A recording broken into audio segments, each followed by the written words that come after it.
everyone, this is Barb Price, and I made this infographic to share some of the highlights I gained from the reading we did on Evaluation the Big Picture. I listed the purposes below from the reading, and most of them had been fairly obvious to me. I did gain some additional understanding. It's how an evaluation can be used to foster social betterment by bringing about greater social justice and equality, and recognizing the diversity of values that emerge and arise in an evaluation. I think it's cool that an evaluation can enhance democracy by giving voice to those with less power. I also like the way they explained that evaluations can be used to extend knowledge by testing research in the real world, and they gave some good examples of that. And also, evaluations can change conceptual thinking. So results of an evaluation may not be used immediately, but they may get stakeholders thinking of a new framework or idea. So I thought that was an important role and purpose of evaluation.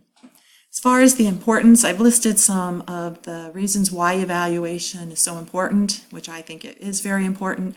I don't believe one is necessarily more important than the other. I believe the importance may vary depending on the evaluation. So from one evaluation to another, the importance may change, but they're all very important.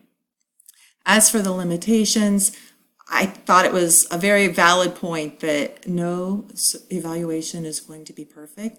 So recognizing that and just trying to come up with the best design, get the best information possible to present to the stakeholders for decision making.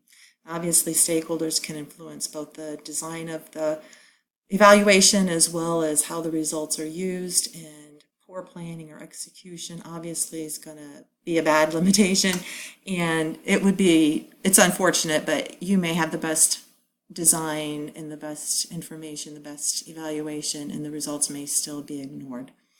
As far as roles, I've listed here some of the roles of an evaluator, and in my current position, I'm not designing evaluations, but I do play a role in implementing evaluations. And out of the roles listed here, probably the critical friend one would describe my role, because I do have input in the evaluation process. So that summarizes what I've got here for you today on Evaluation the Big Picture. Thanks for listening to my presentation. I look forward to listening and reading your presentations.